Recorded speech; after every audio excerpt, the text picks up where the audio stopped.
Bem, vamos lá para nossa revisão. Vai ser um vídeo curto, talvez faça dois, para falar sobre a parte dos vegetais, para não ficar muito extenso esse aqui, primeiro de animais. Mas vamos lá, para não perder tempo. Primeiro, falando dos animais, trabalhamos com o reino animal. Sabemos que existem 5 grandes reinos e o reino que estávamos trabalhando, né, é o reino animal. Esse reino, ele faz parte de um filo. Deixa eu botar de outra cor. Ele faz parte de um filo.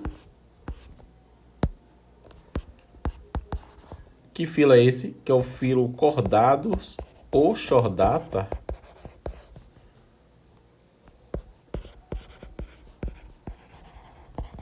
Ou Chordata.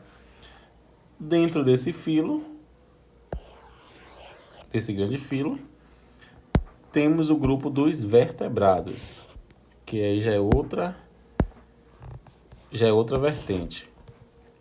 Porque animais não existe só vertebrados, tem animais vertebrados, invertebrados, e aí tem as subclasses dentro deles, que se ramificam para os insetos, artrópodes, os equinodermos, os invertebrados, enfim. Mas o que nos interessa é vertebrados.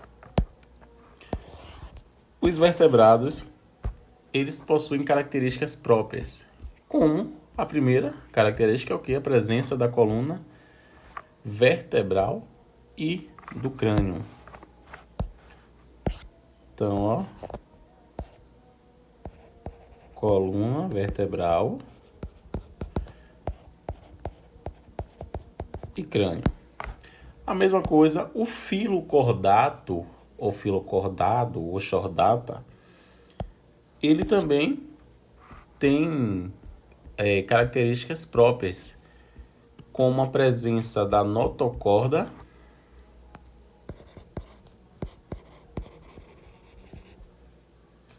de um cordão nervoso central. Ixi, não tá falhando. Cordão nervoso central,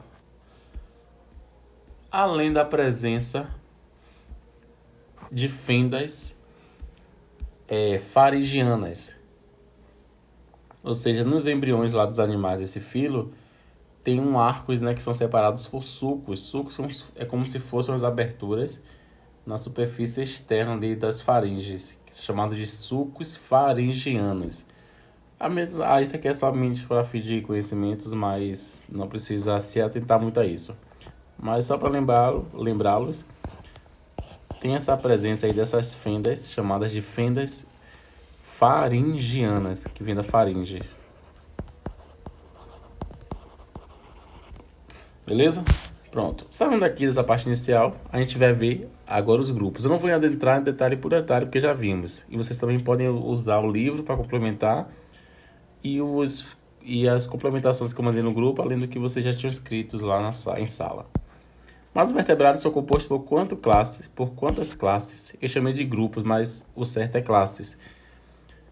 Os vertebrados são 5 classes, que é as classes dos mamíferos, as classes dos peixes. Acho que está descarregando, por isso está falhando. A classe dos anfíbios, dos répteis e por fim das aves. Chegamos a ver em sala os mamíferos, os répteis e as aves. Os peixes e anfíbios eu mandei no grupo um resumo. Eu vou focar primeiro aqui nos peixes, depois nos anfíbios, que são os que não vimos em sala. Vamos lá, primeiro os peixes.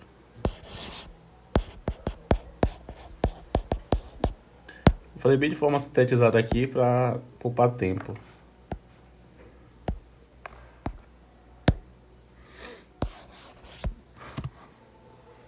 Os peixes. Rapidinho, antes de iniciarmos a falar dos peixes, deixa eu fazer aqui só uma observação.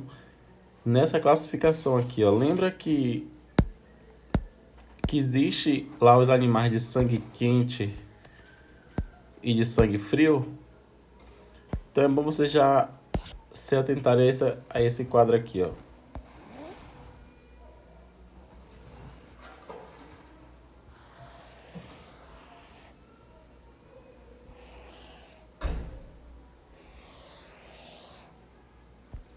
Se atentar a esse quadro.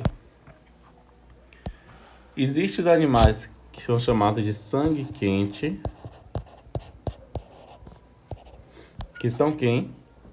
Os mamíferos e as aves. Mas lembre-se dos outros termos que podem ser utilizados para eles. Além de animais de sangue quente, eles também são chamados de quê? De endotérmicos ou de homeotérmicos.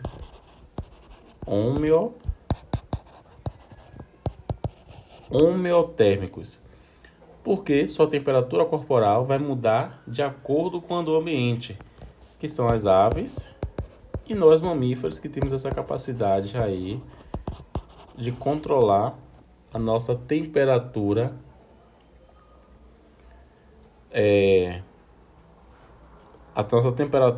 corpórea. Já os animais chamados de sangue frio, que são os peixes, os anfíbios e os répteis, eles não conseguem ter essa variação. Eles não conseguem manter, né, essa temperatura interna. Então, os peixes, os anfíbios e os répteis são animais chamados de sangue frio, também chamados de pecilotérmicos, também chamados de heterotérmicos,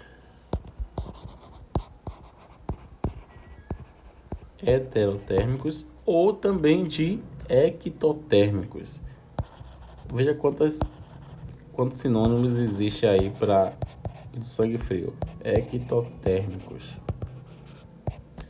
Que são os demais, né? Se aves e mamíferos são considerados sangue quente, os demais peixes, anfíbios e répteis, sangue frio.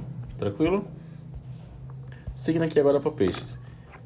Primeira coisa de peixes é a classificação deles em dois grupos, que são chamados os peixes cartilaginosos e os peixes ósseos. Alguns peixes cartilaginosos, alguns peixes ósseos, na sua fase larval, eles são chamados de alevinos. Lembre disso. Alguns, na sua fase larval, são chamados de alevinos. Beleza? De forma geral, a respiração dos peixes não é por pulmão nem pela pele, né, como nos anfíbios, é pelas brânquias. Lembre-se que baleia é um mamífero aquático, então baleia não respira por brânquia, baleia respira por pulmões. Mas os peixes, de forma geral, ele tem respiração branquial. O sistema circulatório dele,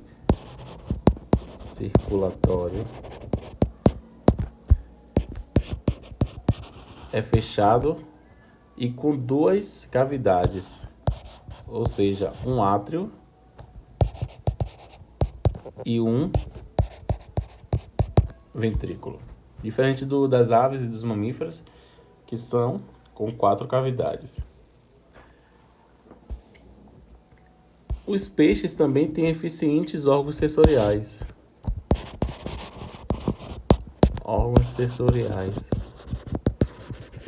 Esses órgãos sensoriais permitem, na verdade é um órgão que fica na linha lateral deles. É esse órgão que permite ele captar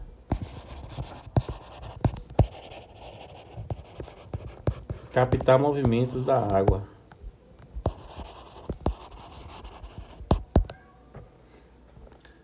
Já em relação à reprodução, nos peixes cartilaginosos, a reprodução é feita pela uma fecundação interna.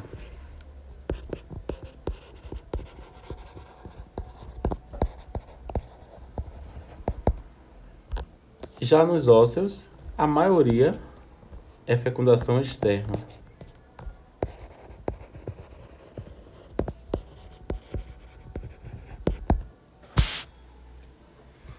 Tranquilo?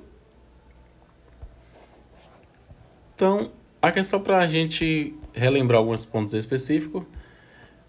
Mas lá na complementação tem mais informações, vocês podem complementar por lá ou pelo livro. Seguindo, vamos falar agora dos anfíbios.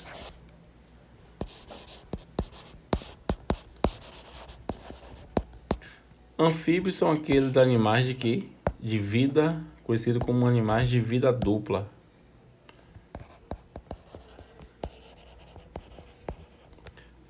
Porque ele passa uma fase da sua vida no território aquático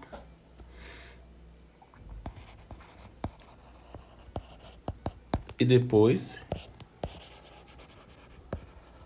terrestre. Durante a sua fase larval, lembre-se que a fase larval é somente dos anfíbios que pertencem ao grupo ou à família ou à espécie dos anuros. Quem são os anuros? São os sapos, as rãs e as pererecas. Na sua fase larval, eles são chamados de quê? Girinos. Tranquilo?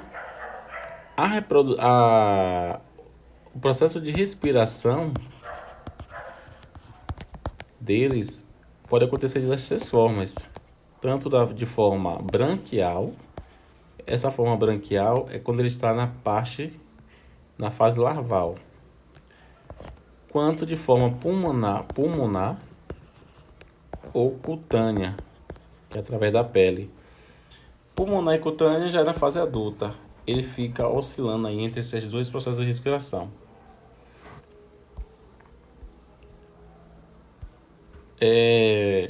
Os anfíbios, eles são classificados em três grandes grupos, que são os anuros, que é os maiores, que é o sapo, rã e perereca. Tem as apodes, que são as salamandras. E tem as urodelas. Desculpe, apodes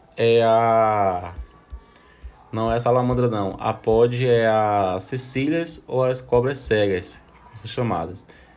Então lembre-se que a cecília ou cobras cegas, elas são anfíbios. E cobra cega não é um réptil. As demais cobras, sim, são répteis. Beleza? Então, apodes são as cobras cegas.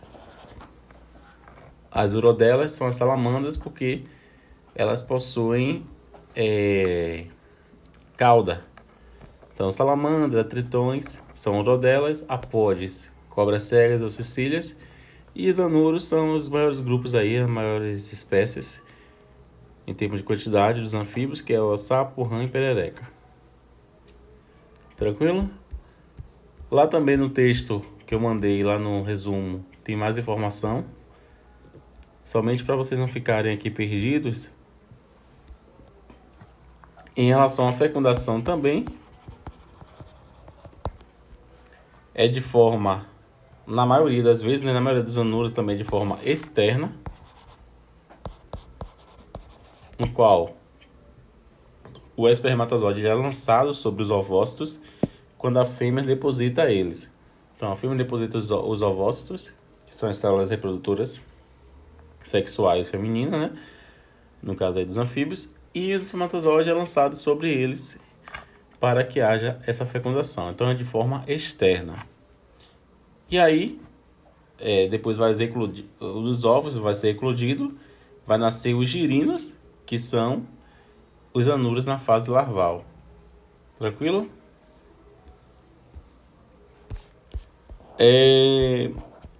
Deixa eu ver se dá tempo aqui ainda de falar mais alguma coisa. Vamos falar de mamíferos. Apesar que já vimos, mas só para relembrar.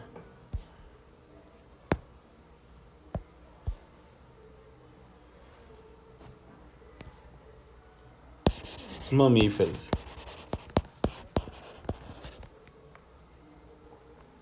Os mamíferos é um dos maiores grupos dos vertebrados. São representados aí por diversos animais e diversos tipos. Eles possuem o que? Ambientes, podem viver em ambientes tanto aquáticos quanto terrestres e aqui está falhando. Até também aéreos. Qual é o único mamífero aéreo? Morcego. A reprodução do mamífero, o sistema circulatório dos mamíferos acontece com coração, com 4 cavidades. Essas 4 cavidades são divididas em quê? 2 átrios e 2 ventrículos.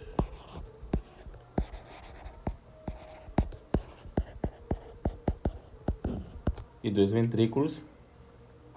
Eles são divididos em 3 grandes grupos. Quem são esses 3 grupos? Lembra? Placentários, que são a maioria deles, que vem de placenta. Os monotremados, como os ornitorrincos, de ovos. E os marsupiais.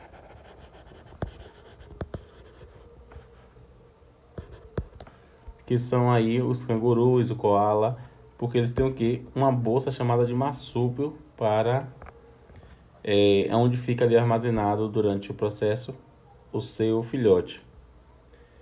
Sabe que são animais de sangue quente, tem um sistema digestório completo, o sistema dele urinário é formado pelo par de rins e pelas vias urinárias, e também tem o sistema digestório completo. Só para dar uma relembrada, foque mesmo aqui principalmente nos mamíferos dos grupos, dos placentários, dos monotremados e marsupiais.